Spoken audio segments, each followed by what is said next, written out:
नमस्कार, हरियाणा पंचायत देख रहे हैं आप। आपके साथ मैं हूं हिंगलाज दान। हरियाणा की राजनीति में इस बार किसान आंदोलन एक बड़ा फैक्टर है। लोकसभा चुनाव के अंदर भी देखा कि जाट बहुल इलाकों में बीजेपी हारी है। किसान आंदोलन का असर इस हद तक भी है कि पंजाब से लगने वाला, चाहे वो सिरसा लोकसभा सीट थी, अंबाला लोकसभा सीट थी, तो सिरसा से लेकर के फतेहाबाद, कैथल, अंबाला तक का इस पूरे रीजन में भी बीजेपी को नुकसान हुआ। बीजेपी को सबसे ज्यादा उम्मीद दक्षिण हरियाणा से है। दक्षिण हरियाणा, जहां पर इतने विरोध के बावजूद दक्षिण हरियाणा का लोकसभा चुनाव में सारा एरिया बीजेपी ने जीती। गुड़गांव सीट बीजेपी ने जीती, फरीदाबाद बीजेपी ने जीती, भिवानी महेंद्रगढ़ बीजेपी ने जीती है। उसके बाद में उधर से लगता हुआ करनाल सीट, जहां पर मनोहर लाल खट्टर चुनाव जीते थे। लेकिन इस बार तीन चेहरे जो दक्षिण हरियाणा के अंदर बीजेपी का क्या खेल बिगाड़ेंगे, उसमें राव इंद्रजीत सिंह की बात कर रहा हूं, जो बार बार मैं सीएम पद की दावेदारी को मजबूत कर रहे हैं। मैं बात कर रहा हूं रामविलास शर्मा की भी, जिनके साथ में भिवानी महेंद्रगढ़ से जो सांसद है चौधरी धर्मवीर, वो भी पिछले कुछ काफी समय से उनके साथ में कंधे से कंधा मिलाए खड़े हुए हैं। रामविलास शर्मा, जिनका न सिर्फ टिकट काटा गया महेंद्रगढ़ सीट से, बल्कि चुनावों के बीच में उन पर एक पुराने मामले में एफआईआर दर्ज होती है। उसके बाद राव इंद्रजीत सिंह खुलकर के जिस तरीके से तल्ख टिप्पणियां करते हैं, रामविलास शर्मा के पक्ष में खड़े होते हैं, तो क्या ये तीन चेहरों की नाराजगी दक्षिण हरियाणा के अंदर बीजेपी को बड़ा नुकसान पहुंचाएगी?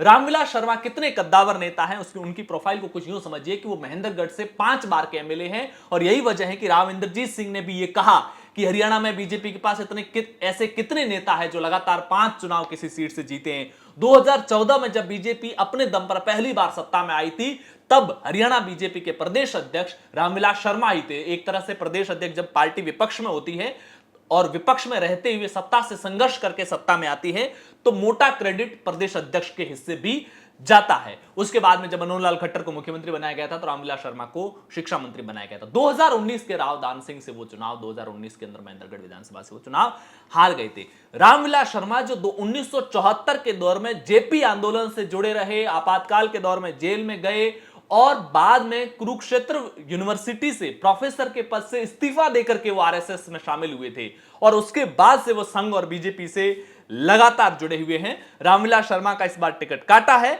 और कंवर सिंह यादव जो बीजेपी के पूर्व जिला अध्यक्ष हैं, उनको महेंद्रगढ़ विधानसभा क्षेत्र से वहां पर टिकट दिया गया है। राव इंद्रजीत सिंह एक तरह से दक्षिण हरियाणा की जो ऐतिहासिक विरासत है, महाराजा महाराजा भी कहते हैं उनको, राव तुला के वंशज ये है, और रेवाड़ी के अंदर आज भी उनकी वो पुरानी कोठी, पुरानी हवेली है, जो दक्षिण हरियाणा की सियासत का भी बड़ा केंद्र है। 6 बार सांसद रहे हैं, 4 बार एमएलए रहे हैं। यूपीए सरकार, यूपीए 2 के दौर में 2009 से 2014 के बीच में वो यूपीए सरकार में मंत्री भी रहे। 2014 में ही वो बीजेपी में आए थे अपनी बेटी के लिए, आरती राव के लिए। वो 2014 में भी टिकट मांगे थे, नहीं मिला। 2019 में भी मांगे थे, नहीं मिला। इस बार अपनी बेटी को टिकट तो वो आसानी से दिलाने में कामयाब रह गए हैं।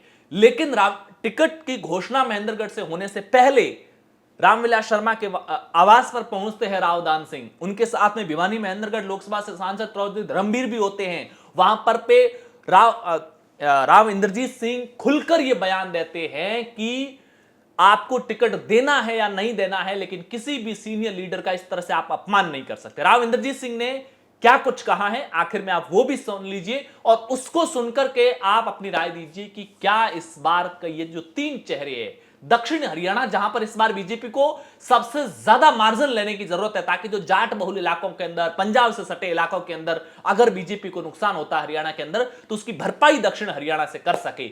लेकिन इन 3 चेहरों की नाराजगी, क्या बीजेपी इनके बावजूद दक्षिण हरियाणा में अच्छा प्रदर्शन कर पाएगी? अपनी राय कमेंट बॉक्स में दीजिए, और जाते जाते राव इंद्रजीत सिंह का वो बयान भी सुनिए जिसमें वो आला कमान को तल्ख टिप्पणी कर रहे हैं, सख्त संदेश दे रहे हैं, और रामविलास शर्मा के खुलकर पक्ष में खड़े होते हैं। रामविलास शर्मा ने भी ये कहा कि मेरे ऊपर राव इंद्रजीत सिंह महाराज का आशीर्वाद है, और मेरे खिलाफ जो ये बड़े बड़े षड्यंत्र हो रहे हैं, मैं उसको पार कर जाऊंगा।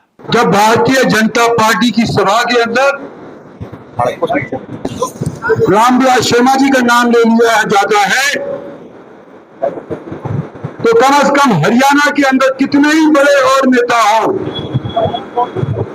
रामविलास शर्मा के नाम के सामने बौड़े बन जाते हैं।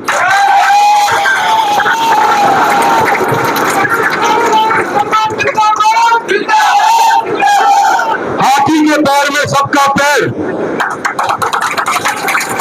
और अगर आज मंचासी अनेक नेताओं का मैं नाम नहीं ले रहा, जानबूझ करके नहीं ले रहा, क्योंकि मुझे इस बात का अफसोस है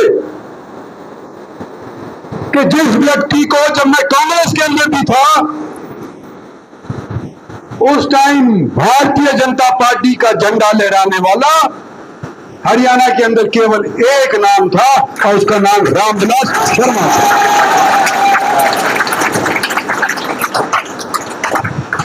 टिकट पार्टी दो, टिकट पार्टी ना दो, लेकिन किसी का भी बेइज्जत करने का किसी को भी अधिकार नहीं है।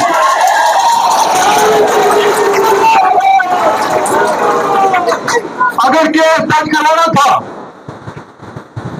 और उसकी ढाल बन करके इनको टिकट मना करना था तो आज से पहले करे होते ना, पानी का पानी और दूध का दाना हो जाए होता।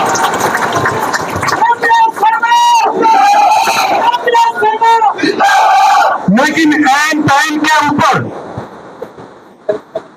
इतनी देर के बाद एक केस का बहाना लेकर के और कह रहे हैं सोच रहे हैं, तो नमक जख्म के ऊपर छिड़कने के अलावा ये कुछ और चीज नहीं है।